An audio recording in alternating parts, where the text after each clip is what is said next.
Assalamualaikum warahmatullahi wabarakatuh.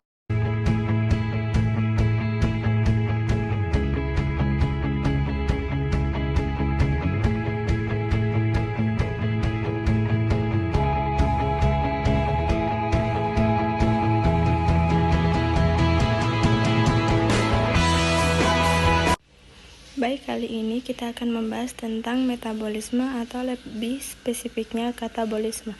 Di sini kami akan membahas tentang respirasi aerob, yang dimana terbagi menjadi glikolisis, siklus aerob, dan transfer elektron.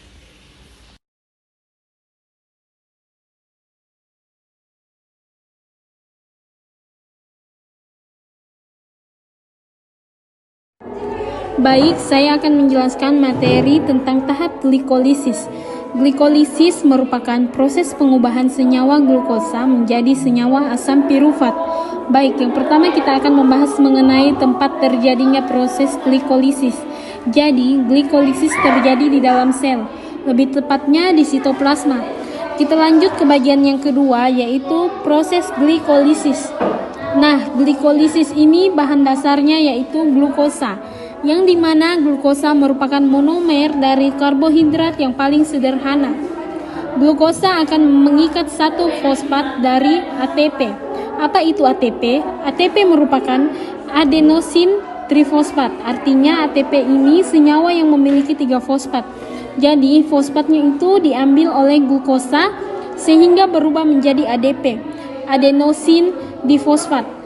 Karena glukosa tadi mengambil satu fosfat dari ATP, sehingga glukosa berubah nama menjadi glukosa 6-fosfat. Nah, di sini 6 fosfat bukan berarti fosfatnya ada 6. Fosfatnya hanya ada 1. Mengapa dikatakan 6 fosfat? Karena glukosa merupakan senyawa yang memiliki 6 atom karbon dan fosfatnya berikatan di atom ke-6. Selanjutnya, glukosa 6-fosfat akan mengalami isomerasi menjadi fruktosa 6-fosfat. Jadi, ini hanya merupakan perubahan isomer saja. Nah, fruktosa 6-fosfat akan mengikat satu fosfat lagi dari ATP sehingga ATP berubah menjadi ADP dan fruktosa 6-fosfat berubah menjadi fruktosa 1,6 bifosfat. Mengapa namanya berubah jadi bifosfat? Bifosfat ini menyatakan bahwa fosfatnya ada 2. 1,6 ini menyatakan bahwa fosfat yang pertama melekat di karbon atom pertama. Kemudian 6 menyatakan bahwa fosfatnya menempel di atom karbon yang ke-6 tadi. Selanjutnya, fruktosa 1,6 fosfat ini akan dipecah menjadi 2 senyawa PgAl. PgAl merupakan singkatan dari fosfogliserathehida. PgAl ini akan membentuk senyawa BPGA atau bifosfogliserat. Nah, pada pengubahan PgAl menjadi BPGA, PgAl akan menghasilkan NADH. NADH merupakan nikotinamida, adenosin dinukleotida hidrogen. Jadi, NADH ini juga merupakan energi. Namun dalam bentuk NADH belum bisa digunakan oleh tubuh. NADH nantinya akan diubah menjadi ATP dulu sehingga bisa digunakan oleh tubuh. Namun perubahan NADH menjadi ATP tidak akan kita bahas di proses glikolisis ini. Kita akan bahas proses transfer elektron nantinya. Jadi NADH ini berasal dari NAD+. NAD+ merupakan nikotinamida, adenosin dinukleotida. Jadi hal yang sama juga terjadi di sebelah kiri. Selanjutnya BPGA akan membentuk senyawa PGA yaitu merupakan fosfogliserat. Nah, berarti dari BPGA bifosfatnya 2 menjadi PGA fosfo yang fosfatnya 1. Berarti PGA ini kehilangan satu fosfat. Fosfatnya kemana? Fosfatnya bergabung dengan ADP atau adenosin difosfat sehingga berubah menjadi adenosin trifosfat. Fosfatnya jadi 3 karena mengambil satu fosfat dari BPGA tadi. Oke, selanjutnya hal yang sama juga terjadi di sisi sebelah kiri. Lalu PGA akan diubah menjadi senyawa asam pirufat. Asam pirufat ini sudah tidak menghasilkan, memiliki atau tidak mengandung fosfat lagi. Fosfatnya kemana? Fosfatnya bergabung dengan ADP sehingga menghasilkan ATP lagi. Hal yang sama juga terjadi di sisi sebelah kiri. Nah, bisa dilihat jadi reaksi yang di atas dari glukosa. Fruktosa 1,6 difosfat ini membutuhkan ATP, sehingga reaksi ini dikatakan reaksi endeunit, yaitu reaksi yang membutuhkan ATP. Sedangkan dari fruktosa 1,6 difosfat, asam pirufat ini merupakan reaksi-reaksi yang menghasilkan ATP atau energi, sehingga reaksi ini disebut dengan reaksi eksergoni. Oke, selanjutnya ke tahap yang ketiga, yaitu hasil dari glikolisis. Hasilnya yaitu yang pertama ATP. ATP-nya ada 1, 2, 3, dan 4. Lalu, jangan lupa di atas ini kita membutuhkan 2 ATP, sehingga total ATP yang dihasilkan 4. Kemudian kita butuh 2 ATP, maka ATP bersih dihasilkan. Di proses glikolisis ini berjumlah 2 ATP. Selanjutnya dihasilkan NADH. NADH berjumlah 2, kemudian yang terakhir jelas, ada asam pirufat berjumlah 2, sehingga hasil dari glikolisis ini 2 ATP, 2 NADH, dan 2 asam pirufat. Asam pirufat juga akan jadi bahan dasar untuk tahap selanjutnya.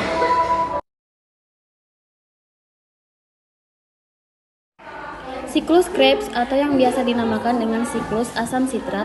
Kenapa dinamakan dengan siklus asam sitrat?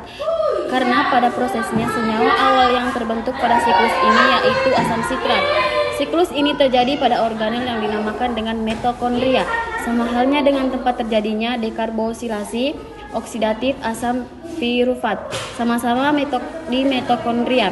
Mitokondria merupakan organel yang biasa dikenal dengan the power of cell karena organel ini berfungsi untuk respirasi atau untuk menghasilkan energi. Mitokondria terbagi menjadi 2 membran, yaitu membran luar dan membran dalam, atau yang bisa disebut dengan krista. Dan yang di tengahnya disebut matriks. Jadi siklus Krebs ini terjadi di bagian matriks. Proses dari siklus Krebs, awalnya ada senyawa yang memiliki atom karbon 4 atau 4C yang biasa disebut dengan oksaloasetat. Oksaloasetat ini akan bereaksi dengan asetil koenzim A. Ini hasil dari dekarbosilasi oksidatif yang berjumlah 2, maka oksaloasetat yang dibutuhkan berjumlah 2. Jadi 2 oksaloasetat yang memiliki 4 karbon bereaksi dengan asetil koenzim A sehingga menghasilkan senyawa asam sitrat berjumlah 2. Asam sitrat ini merupakan senyawa yang memiliki 6 karbon dan asam sitrat ini akan menjadi perubahan isomer sehingga menghasilkan senyawa isositrat yang masih sama memiliki 6 karbon. Isositrat ini diubah menjadi senyawa asam A-ketoglutarat yang dihasilkan berjumlah 2. Pada proses pengubahan isositrat ke asam A-ketoglutarat ini menghasilkan senyawa NADH karena isositratnya berjumlah 2, maka NADH-nya yang dihasilkan berjumlah 2. NADH ini berasal dari NADH+. Pada proses pengubahan isositrat ke asam A-ketoglutarat ini mengeluarkan atom karbon dalam bentuk karbon dioksida atau CO2. Asam A-ketoglutarat yang memiliki 5 atom karbon akan diubah menjadi senyawa selanjutnya. Pada proses pengubahannya akan menghasilkan 1 NADH untuk 1 asam A-ketoglutarat.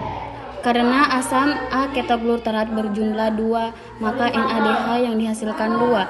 NADH ini berasal dari 2 NADH+. Kemudian proses ini juga dikeluarkan karbon dioksida, senyawa yang dihasilkan yaitu suksinil. Suksinil memiliki 4 atom karbon, kemudian oksaloasetat memiliki 4 atom karbon juga. Dari situ tidak ada lagi karbon keluar dalam bentuk karbon dioksida atau dalam bentuk yang lain. Pokoknya karbonnya tetap untuk senyawa-senyawa berikutnya. Senyawa suksinil ini akan diubah menjadi senyawa suksinat. Senyawa suksinat sama memiliki 4 atom karbon karena tidak ada karbon lagi yang keluar sehingga senyawa berikutnya tetap memiliki 4 atom karbon. Pada proses pengubahan suksinil menjadi suksinat ini menghasilkan senyawa GTP dari GDP.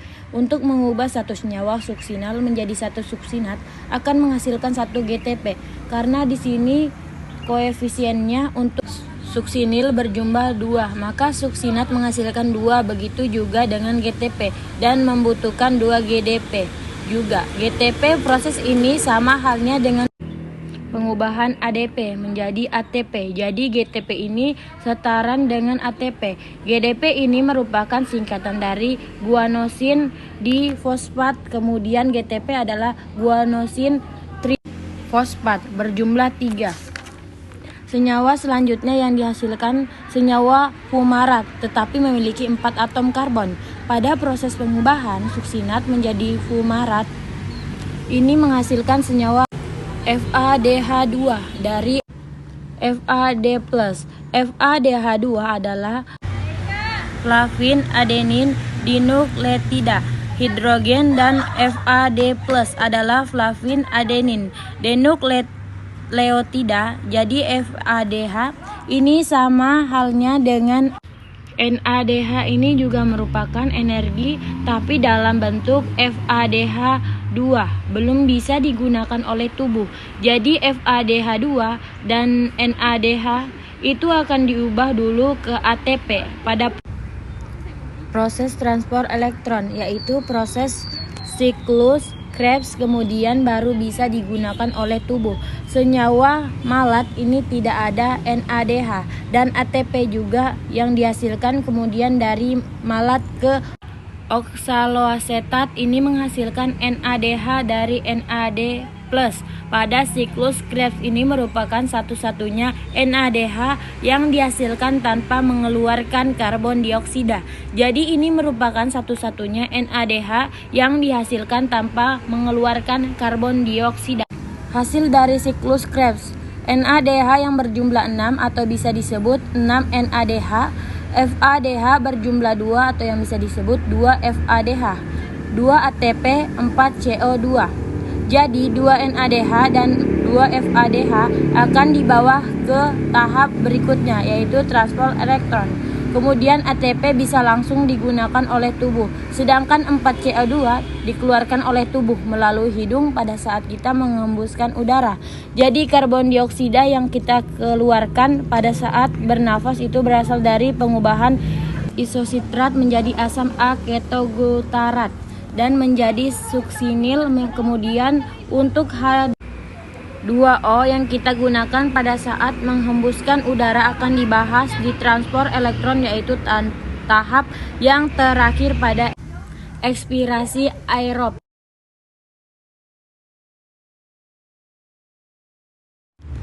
Transport elektron, langsung saja saya ke transport elektron atau yang biasa disebut dengan resporelasi oksidasi. Sebenarnya transport elektron ini merupakan tahap pengubahan NADH dan PADH menjadi energi dalam bentuk ATP.